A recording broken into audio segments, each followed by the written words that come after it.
Hello, good morning everybody. I hope that everything is going fine, and I hope also that you are ready for our last 5 subjects for this first semester.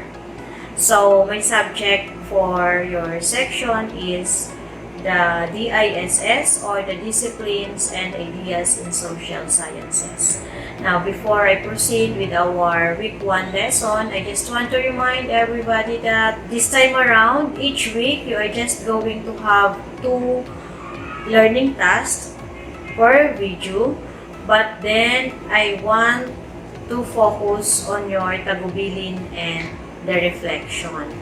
So, see to it that you give your answer in tagubilin and reflection. So, doon ako magpo-focus when you read the tagubilin and reflection for the first quarter, for the video for week 1. Try your best to analyze it first before giving the answer, and expect that for the rest of the weeks for this last 5 subject in your DISS, ganun na ang magiging pattern ng ating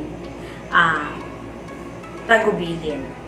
So, Disciplines and Ideas in Social Sciences, welcome to my class. We are now on the week 1 for our quarter 1. So, this is your teacher, Mrs. Lori A. De Velos, signing in.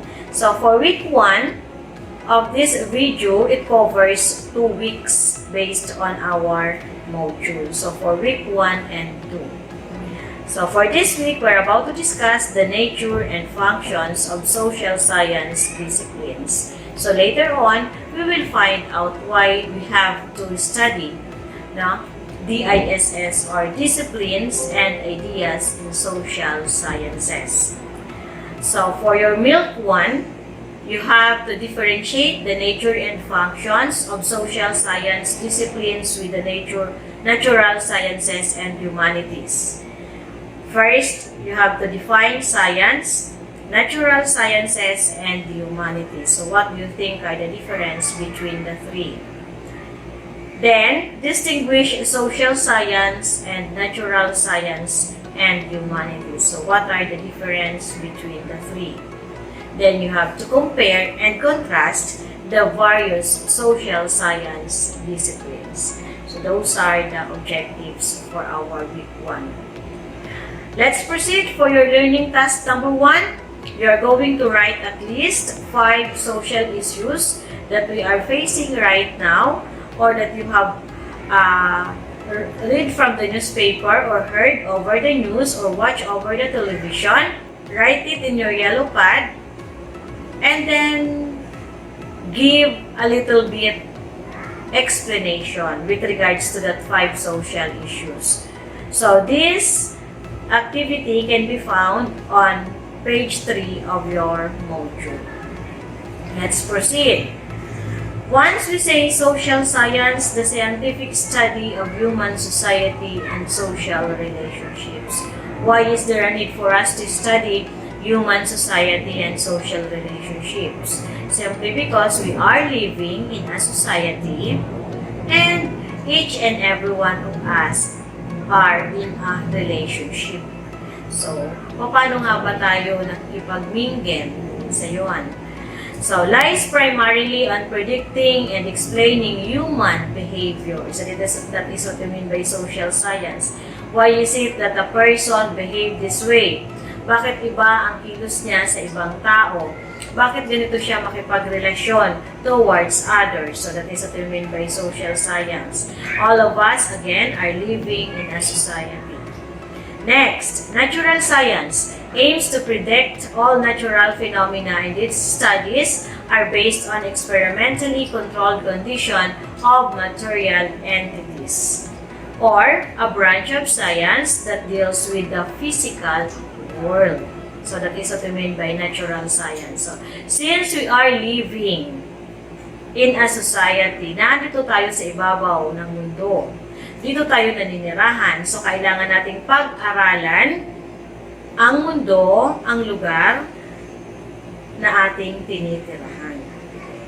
Next, humanities seeks to understand human reactions to events and the meanings humans imposed on experience as a function of culture, historical era, and life history.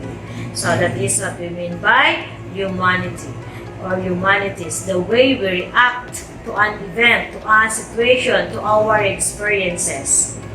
The human knowledge or the knowledge can be divided into three broad categories. So what are those three categories? You have the social sciences, the natural sciences, and then the humanities. Some disciplines of the social sciences include anthropology, sociology, psychology, economics, and political science. These subjects relate to the foundation, establishment, and growth of human society. So, kailangan natin ang anthropology, sociology, psychology, economics, and political science para sa foundation, establishment, and growth of human society. So, it means it refers to us. Natural sciences aims to explain and predict the various phenomena in nature, such as cellular composition, atomic particles, weather conditions, and earthquake patterns, which includes biology, chemistry, earth sciences, and physics, to name a few. So, ibig sabihin, each and every one of us are related or interrelated with each other. Sabi nga nila, no man is an island. Yes, it's true. That's why we have to build a good relationship among family members, among the society in where we live in.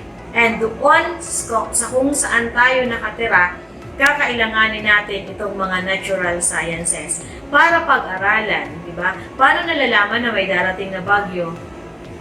Paano mga mananalalaman kung ilang magnitude ang earthquake na nangyari? Okay, so all of that ay napapaloob sa natural sciences. Lastly, the humanities tend to humanize humans as they express themselves in various forms such as art and art history, literature, and music, among others. So, merong tao na ang kanilang feelings ay nai-express nila, no, sa pamamagitan ng art, sa pamamagitan ng music. Society is commonly defined as people in general thought of living together and organized communities which shared laws, traditions, and values. It is according to Merriam-Webster Dictionary, 2014. So, yun daw ang pakahulugan ng salitang society o yung sosyedad. So, ibig sabihin, ito ay binubuo ng mga tao na naninirahan, no, in an organized community. So, hindi pwedeng magulo ang ating komunidad. That's why we have to have this what we call laws, traditions, and values na kung saan sa ayaw at sa gusto natin ay kailangan natin sundin. It is an enduring and cooperating social group whose members have developed organized patterns of relationships through interactions with one another. So, yon. Science pertains to knowledge about or study of the natural world based on facts learned through experiments and observation. Science also refers to the various methods or modes of inquiry utilized in order to obtain that knowledge. So, sa science, hindi pwedeng walang experimentation. So, that is the definition and the difference between the social sciences, the natural sciences, and humanities. Let's proceed. For this most essential learning competencies number 2, explain the major events and its contributions that lead to the emergence of the social sciences disciplines. Identify the proponents or the key personalities in the exploration of each social science discipline. Illustrate the historical foundation and social context that lead to the emergence of each discipline. So this time around, we will be discussing 8 disciplines in the social sciences. From your module, you can find the different proponents, no, or the key personalities. So when I say key personalities, for example, in anthropology, its roots can be traced from natural history, which is the study of plants, animals, and humans with reference to their study and native environment. So, who do you think is the proponent of this first discipline? So, it can be found in your module. So, it was only in the 19th century that the discipline began its formative years as a social science. Though, since the ancient times, there were already many illustrations, chronicles, and travelogues containing descriptions of human culture and civilizations. So when we say anthropology, it deals, or this is the study of the existence of the human being. So, ibig sabihin, paano ba namuhay, nanirahan ang ating mga ninuno, ang ating mga kanuno-nunuan noong unang panahon. So, ano ba yung kanilang mga ginamit? For example, pag sila ay magluluto ng pagkain, paano sila magluluto ng pagkain? Because of the artifacts na naiwanan nila, kaya mayroon tayong tinawag na anthropology. So, sa ngayon, nalalaman natin kung paano sila namuhay noon simply because of that artifacts and because of this first discipline. Okay, next. Economics. It was not considered a separate discipline until the 19th century. The Greeks examined wealth accumulation and inquiries on whether property should be in the hands of private or public institutions. Paano nga ba nakakuha ng kayamanan? Paano naging mayaman ang isang tao? Sino ba dapat ang may hawak ng kayamanan nila? Is it a private or a public institutions? So, economics. Changes in the economic thought have always accompanied changes in the economy, just as the changes in economic thought can propel change in economic policy.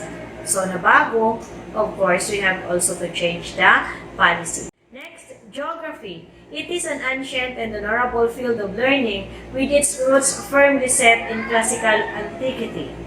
The ancient Greeks made the first contribution to the subject through measuring the earth using grids and meridians. So, paano nalaman na ang mundo ay bilog? So, it is because of geography. History.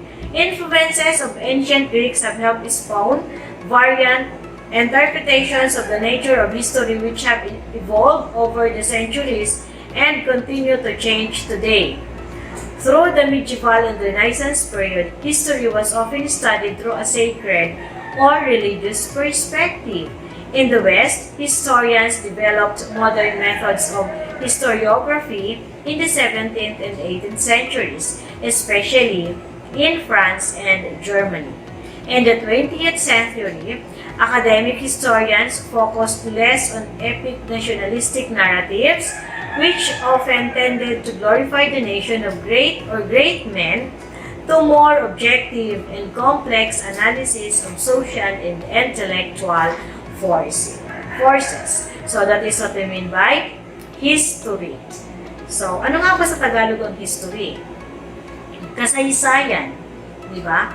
So, dati daw, eto ay pinag-aaralan in a sacred or religious perspective only.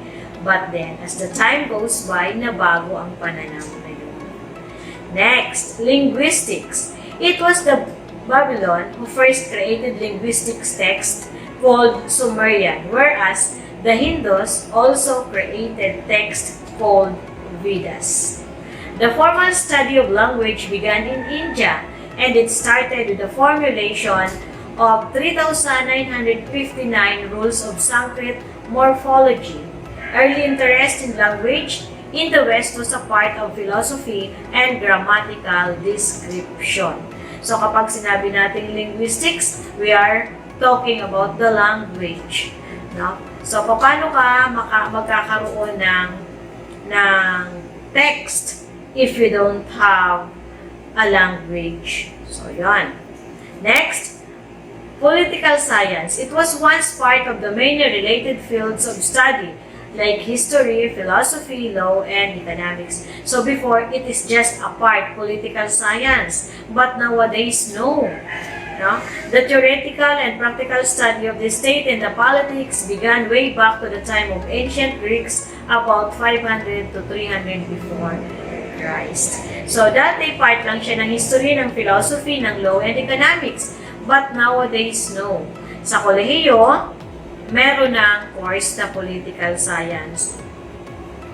In my own opinion, as much as possible, yung mga politiko dapat natin ay merong course ng political science, no? Kasi nowadays, kapag sinabi natin political science, this is the study of the state and then the politics. Next, psychology. It has its first roots in ancient Greek philosophy, such as epistemology, metaphysics, religion, and Oriental philosophy. Its seeds were sown from natural sciences such as biology and physiology. So, yun ang basic or ang ugat ng psychology, biology, and physiology. Next, sociology and demography.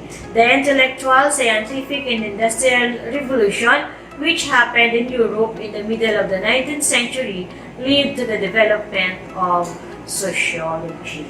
So, those are the 8 disciplines for social sciences. Learning task number 2, for your direction in your paper, give a simple meaning of the 8th discipline of social science. It means that you are going to give meaning on how do you understand, or you can consult the dictionary. See to it that the meaning that you are going to give for each discipline is simple, easy to understand. One sentence is enough. So that is for our week 1 of DISS. Before I end this video, I just want to remind again everybody that I hope you have now or you are now included in our GC, and all of the output will be uploaded only on the GC. Wala pong magpi-PM sa akin. Huwag niyo po akong pahirapan, no, na hanapin kung anong section kayo. And again, just the same, during our first 5 subjects, isang send lang po, huwag kalilimutang lagyan kung anong week ang ipinasa ninyo. Gamitin ang tunay na pangalan base sa class record na meron ako. So that's all for our week 1. Congratulations everyone and good luck for your 2 learning tasks and of course the tagubilin and reflections.